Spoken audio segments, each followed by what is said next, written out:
Hello, this is a bit of a different video than I usually do. I wanted to really talk about the first experience that I had with D&D, but unfortunately I don't really have any inspiration or time to do a video aspect to it.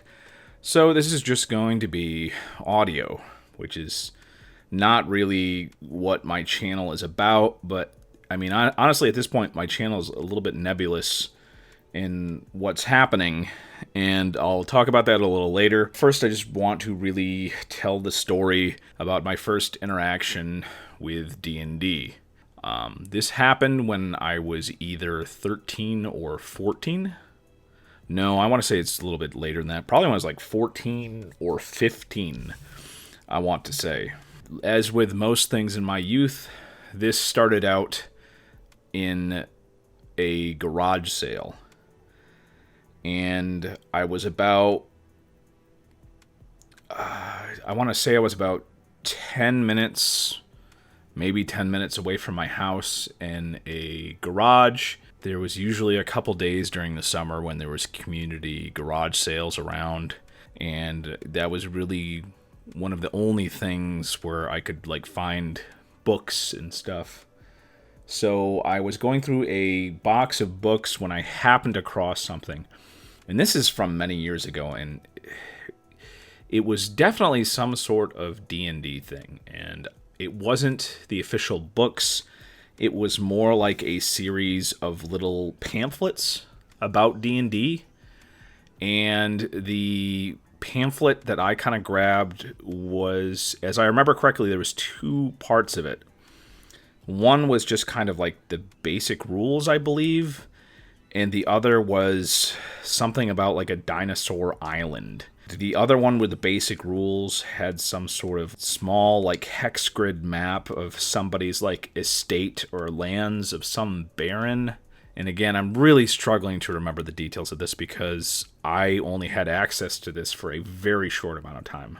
So I believe I actually grabbed, I don't know what portion I grabbed. I honestly don't remember. It was either what I now know probably to be some sort of starter set instructions, or it was the thing with the dinosaur island stuff. Something to do with dinosaurs.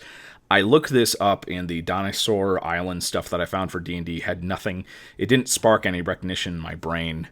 So again, I didn't have time at that point to actually look over the stuff. You know, I'd probably grabbed like as much stuff as I could afford and taken it home. And then like during the summers, it really fluctuated between like me having nothing to do on some days and some days like having so many chores that like I literally had no free time.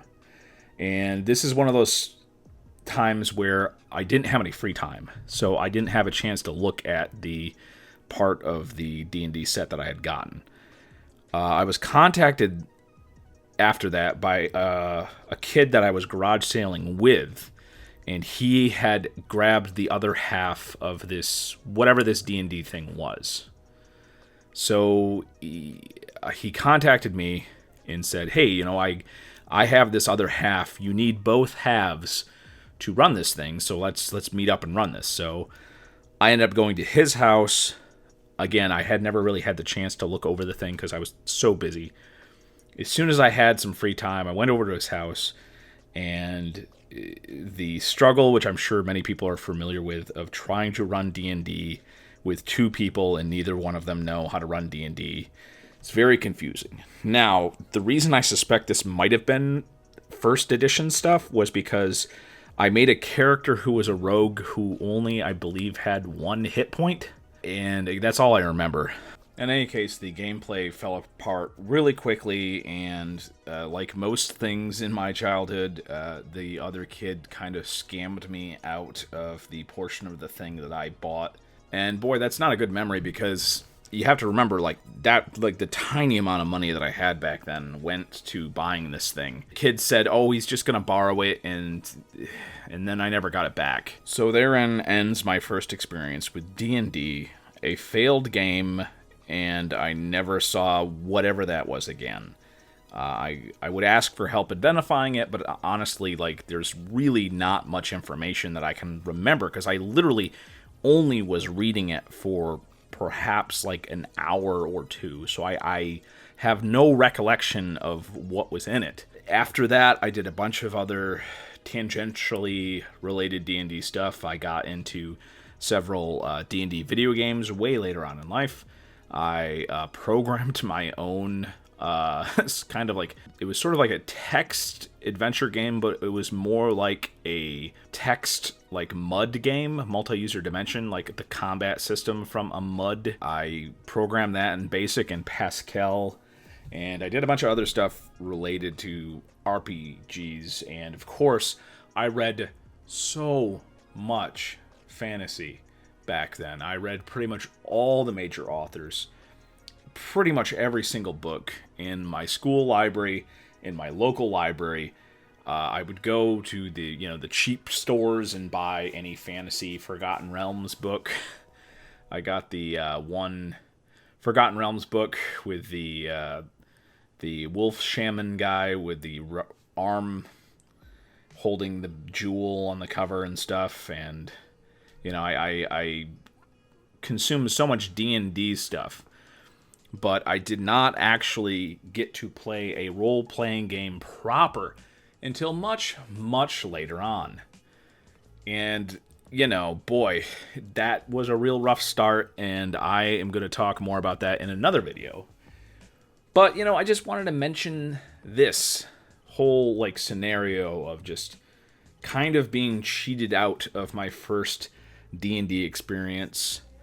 And maybe that's why I was so obsessed with cheap D&D stuff, and why I feel kind of bad now that I'm actually, buying more stuff than I'm making for D&D. As much as I want to be a crafting channel, to really do a good job as a crafting channel, you gotta really do it like Black Magic Craft, like Jeremy does it, because he puts so much work into his projects. And I'd love to be able to do videos like that, but right now it's just not really a possibility. I'm going to continue to do the videos that I know my subscribers like, but I might actually start doing a few more audio projects similar to this, just because that's something I would enjoy doing myself, and it wouldn't be as much work. So I don't want to turn this into a regular vlog. I guess that's it. I ended up playing Warhammer Fantasy Roleplay when I was in my late 20s, and now I am in my mid 30s. And boy, oh boy, I missed out on a lot of role-playing stuff. And even when I started playing Warhammer Fantasy Roleplay 2nd Edition, that game was so terrible, I actually missed out on a lot of the positive aspects of D&D. But more on that later. On a complete side note, I actually recently ran a game of D&D on the Reddit Public Access Network, the RPAN, which was being tested out. I don't know if they're going to actually be renewing that or not.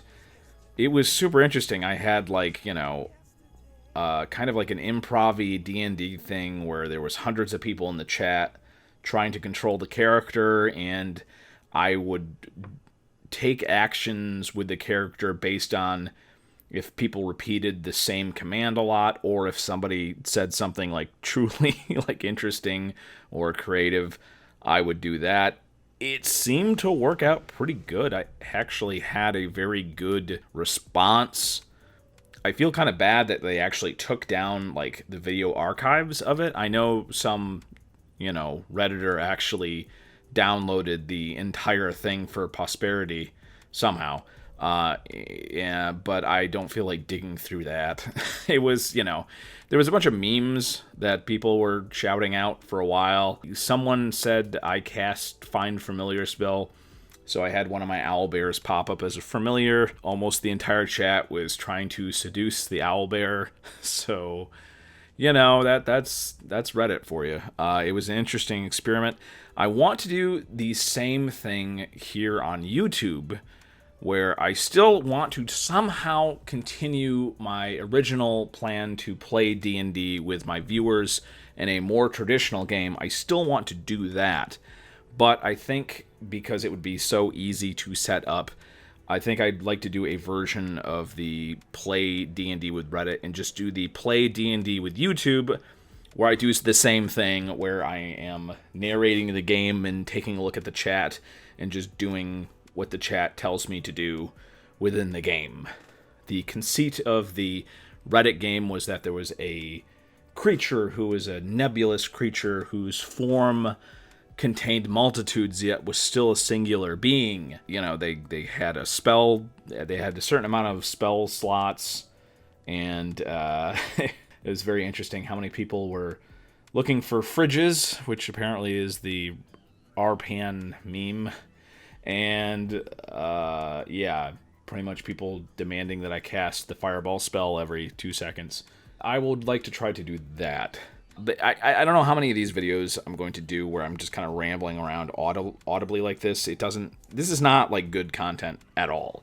But it's something I just kind of wanted to put out there, so maybe if anybody was interested, they would understand that I didn't have, like, the traditional positive experience with D&D when I was a kid. And, you know, there was nobody in my high school, in my very, very small high school. There was practically nobody who played D&D. Nobody had the books. This was near, I mean, I'm a 90s kid through and through. You know, 90s for life.